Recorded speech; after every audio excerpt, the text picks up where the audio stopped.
day. Matt here. Welcome to day 26 of 30 days of intuitive eating. The journey of tuning into the body's natural wisdom so we can ditch the diet, stress less over food, and find more freedom by trusting our intuition. We've just been cultivating that day after day with fun, different intentions and perspectives and inspirations and healthy habits and reflections and so much good stuff. So today, our intention is I am discovering. And we're going to discover what life feels like without dieting.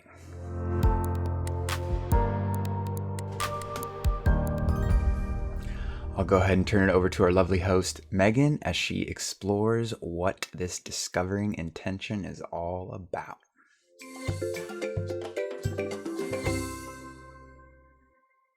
Hello and welcome back to Intuitive Eating Encouraged. Today, our intention is to discover what life feels like without dieting. And why is this today's topic? Well, because maybe for years, like I was, you were dieting. And now, after hopefully 24, 25 days of eating intuitively, using that hunger and fullness scale and slowing down around food and noticing your energy levels with what you put in your body, you can start to see the difference between dieting and deprivation and calorie counting and skipping meals and cutting out food groups and intuitive eating, right? Where food is abundant and we're just listening to the body more. And so I want you to take a moment and reflect on how life is already different and how could life be different going forward if you weren't to go back into that dieting mindset?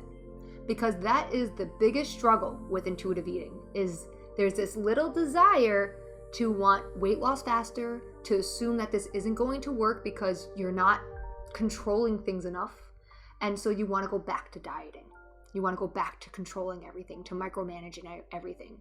And I know this because I've been there and so have my clients where you see some weight loss, you're doing well, you feel better in your skin, you definitely notice that it's a healthier way of eating, you like how you feel, but if weight loss isn't happening fast enough, the brain's like, that's not okay, we gotta get it to go faster, and then we start to fall back into dieting habits.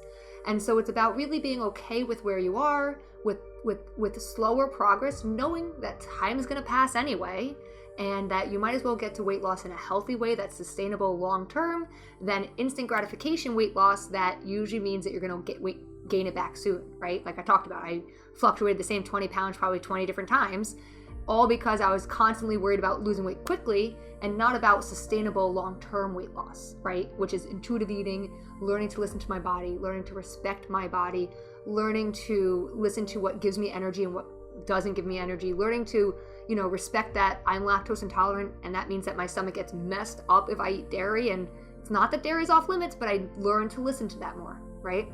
And so the goal is to kind of just use your imagination and just based off these last 24 days, how would life look differently going forward, right? Maybe going into the next birthday you have or the next holiday.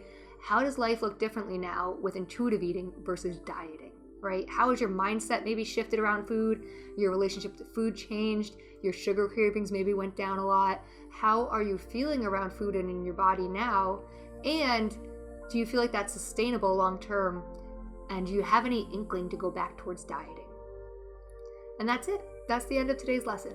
It's really short and sweet and to the point. Take time today, reflect, journal. What does life look like without dieting, without all those rules and regulations? How can you enjoy life more now just by simply listening to your body and respecting it and being aware of adapting to life and being okay with how your mind works and how your emotions feel without trying to eat them, right? How does life look different with this new understanding, with this new approach, whether it's to just health and maintaining where you are or weight loss? How does life look different with intuitive eating versus dieting? Now that you've actually experienced intuitive eating for over 2 to 3 weeks, how does that feel different after all those years of dieting? That's what today's all about. All right. I hope you have a great day. Comment below what your takeaways are between the difference between intuitive eating and dieting, and I will see you in the next lesson.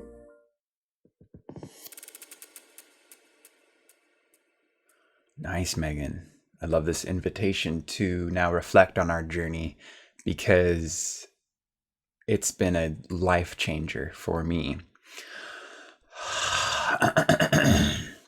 So let's just jam through the inspirations for today and we'll reflect on just that. Starting with our healthy habit for the week. Our week-long healthy habit is to get enough sleep, to feel well rested, whatever that looks like for you. 7 hours, 8 hours, 10 hours, 12 hours. I slept for 12 hours after I got surgery on my wrist because my body it needed it. And sometimes I only need 6 hours when I'm able to have some spaciousness throughout the day to decompress.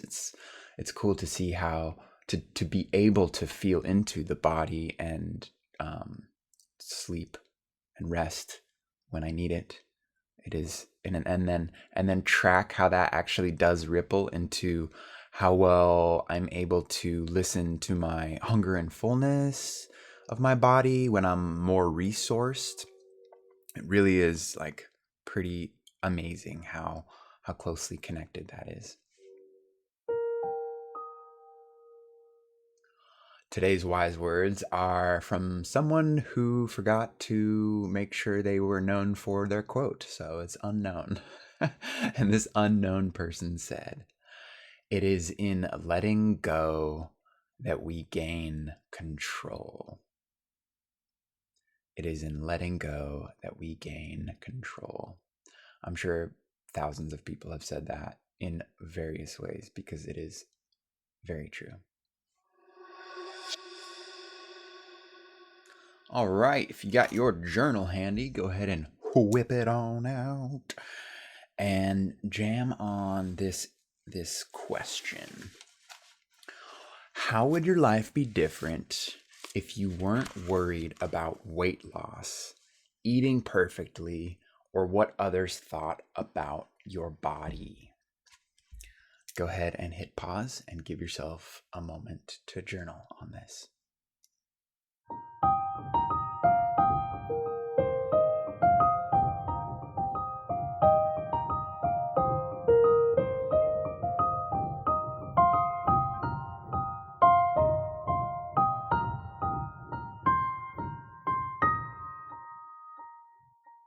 So for me, pretty simple. I would love myself more, be less judgment and criticism and analyzing.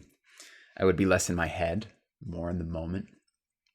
I would love others more as a result, and I would invite them to enjoy the beauty of the moment.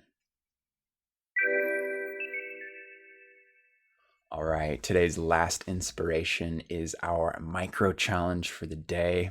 Something to take with you, to put in your pocket and challenge yourself to do at some point today. And today's micro challenge is to put yourself first and do what you need to do before what others need you to do for them. So maybe there's something that comes to mind right away, something that you want to do for yourself today. And maybe you've already received so many inquiries from other people and just the demands of, this is important, I need you to do this, I need you to do that. What do you need to do for you? Whatever that thing is that comes to mind. Maybe pull out your calendar, chisel out a little section in your day, or just do it soon after this video, or maybe you already know the perfect time between different events today to do that thing. Yeah, good stuff. Well, thank you so much for joining me on today's intention of discovering when it comes to our intuitive eating journey. Another helpful insight and perspective into this trusting process. This is what it really is.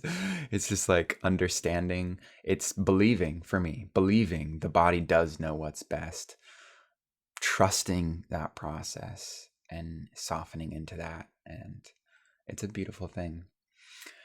Tomorrow, our intention is I am resilient. So I'm looking forward to seeing what is in store for us tomorrow. Until then, peace, love, discover.